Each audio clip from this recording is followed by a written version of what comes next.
Annex अग्निकांड, EV vehicle और dealers से जुड़े पहलू पर होगी जांच, बोले अपर मुख्य सचिव अनुपम राजन। ब्रजेश्वरी एनेक्स अग्निकांड की प्राथमिक जांच के लिए मुख्यमंत्री ने भेजा अपर मुख्य सचिव अनुपम राजन को। हर पहलू की जांच के लिए अपर मुख्य सचिव और विशेष डीजी ने घटनास्थल का निरीक्षण किया। प्रधानमंत्री सहित मुख्यमंत्री ने जताया घटना पर शोक। पीएम ने राहत राशि की भी घोषणा की।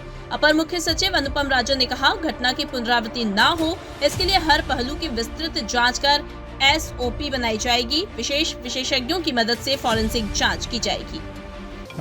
माननीय मुख्यमंत्री जी के निर्देश पर मैं और मेरे साथी आए हैं।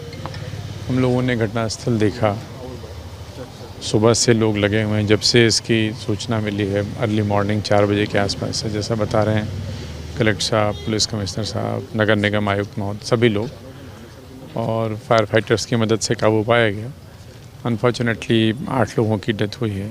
4 लोग, बाकी लोग जो रेस्क्यू हुए हैं वो सुरक्षित हैं।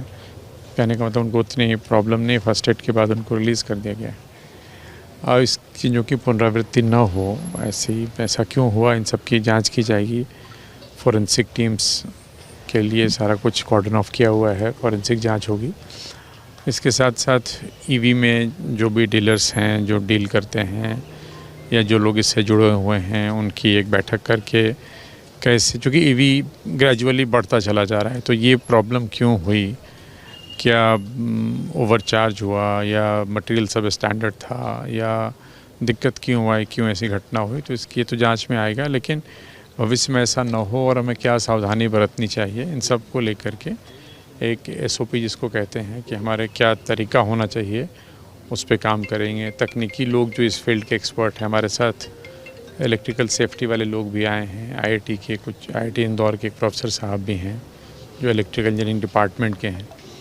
तो सभी लोग मिल कर के कि भविष्य में ऐसा नहीं हो, क्यों ऐसा हुआ, ये तो जांच के बाद निकल के आएगा जब फॉरेंसिक जांच होगी, और भी एक्सपर्ट्स की मदद लेंगे।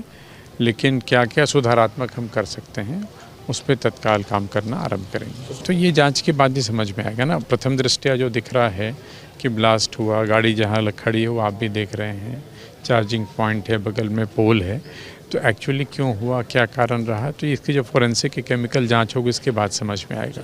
इन सभी चीज़ों को, मतलब जब मैं कह रहा हूँ कि ये प्रयास किए जाएँ कि इसकी पुनरावृत्ति न हो, तो वो सारे एलिमेंट्स जिन पे हमें ध्यान देने की ज़रूरत है उन पे ध्यान देंगे। अब ये कमर्शियल से या नंबर ऑफ़ सिलेंडर्स ज़्यादा क्यों थे, आपने बिजली के तार खंभे की बात की, कई जगह आप देखेंगे अतिक्रमण है, समय पे अगर अचानक कहीं ऐसी दुर्घटना होती है और फायर फाइटर को, फायर टेंडर को पहुंचना है, उसमें दिक्कत आती है, तो सभी चीज़ों को उसमें शामिल किया जाएगा और प्रयास ये होगा कि हम वो हर चीज़ की जाए कि ऐसा दोबारा ना हो। हाँ, वो भी एक मुद्दा है। गेट्स जो आप लॉक लगाते हैं उसकी क्वालिटी कैसी है, और यदि पावर कट होता है तो लॉक ऑटोमेटिक जैम होते हैं। तो इन सभी चीज़ों में कंज्यूमर को अवेयर करना, और जो लोग इसमें डील करते हैं, जैसा मैंने पहले कहा, उनके साथ भी बैठ करके कि इसको और बेहतर करें कि वर्स्ट केस सिनेरियो में कभी ऐसा हो तो क्या प्रिकॉशंस लेने चाहिए कि इस तरह की स्थिति न हो कि व्यक्ति उसके अंदर फंस के रह जाए।